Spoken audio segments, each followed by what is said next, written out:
আসসালামু আলাইকুম রহমতুল্লাহি বরকাতুহ। সুপ্রিয় কোরআন শিক্ষার্থী ভাই ও বোনেরা, আজকে আমরা দেখতে পাচ্ছি এখানে লেখা আছে তানভিন শিক্ষা।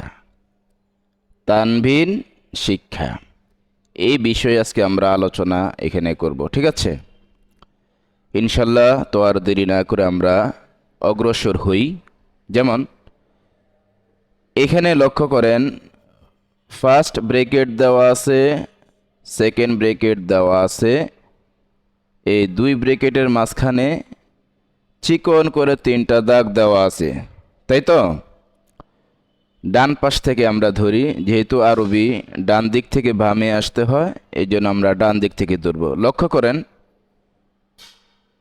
ভিতরে ডান পাশ থেকে একটা দাগের উপরে দুইটা চিহ্ন আছে, মাঝখানে একটা দাগ, তার নিচে দুইটি চিহ্ন আছে, বাম পাশে একটি দাগ, তার উপরে দুইটি চিহ্ন আছে। এই দুইটি চিহ্নের উপরের মাথা কিন্তু আবার গোলাকার। তো এগুলিকে আরবি ভাষায় বলা হয় জবর।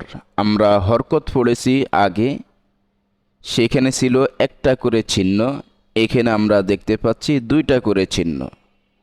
একটা করে চিহ্ন থাকলে হয় জবর, মাঝখানে থাকলে হবে জের, বাম পাশে থাকলে হবে পেশ।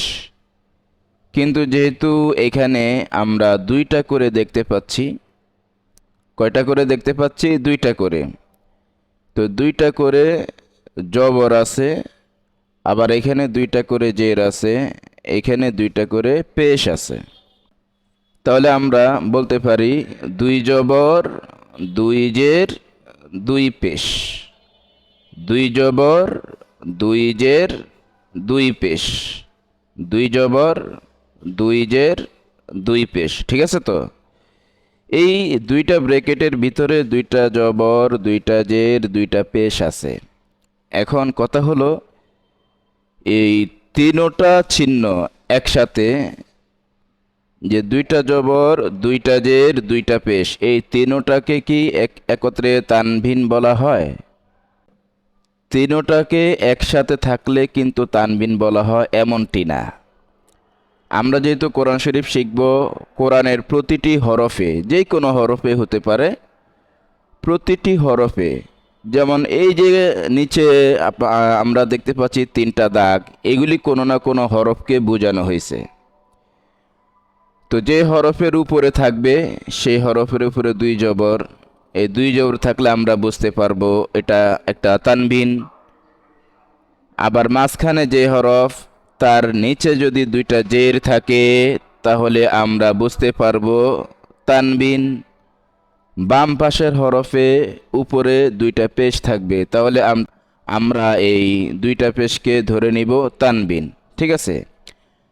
তো কোনো কোনো হরফে দুই জবর থাকবে, কোনো কোনো হরফে দুই জের থাকবে, কোনো কোনো হরফে দুই পেশ থাকবে। যে হরফে যে চিহ্ন থাকুক না কেন, আলাদা আলাদা ভাবে দুইটা জবর যখন আমরা দেখতে পাবো, আমরা তখন এটাকে বলে ফেলবো তানভিন। আবার দুইটা জের দেখতে পেলে আমরা বলবো তানভিন। দুইটা পেশ যদি কোনো হরফে দেখি, তাহলে আমরা সেটাকেও বলবো কি? তানভিন।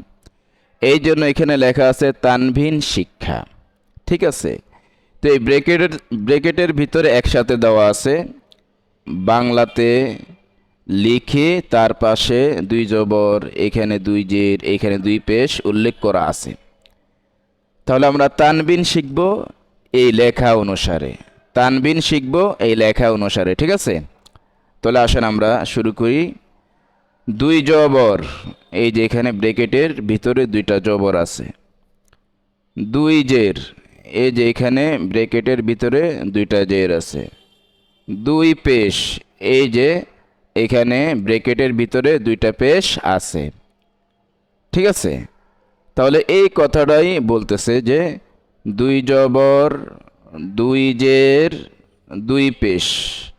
এবার যদি আমরা চিহ্নকে ধরি, দুই জবর, দুই জের, দুই পেশ।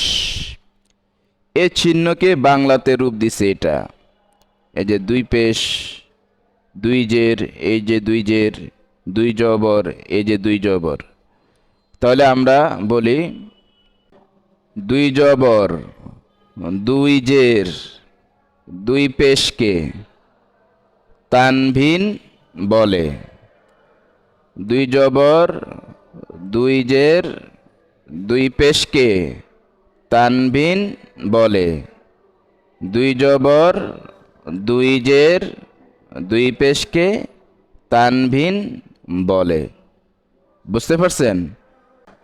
তাহলে এখন প্রশ্ন হলো তানবিন কাকে বলে? তানবিন কাকে বলে? তাহলে এরকম প্রশ্ন কেউ যদি আমাকে, আপনাকে বা আমাদেরকে বলে, তাহলে আমরা সহজে উত্তর দিব দুই জবর, দুই জের, দুই পেশকে তানভিন বলে। দুই জবর, দুই জের, দুই পেশকে তানভিন বলে।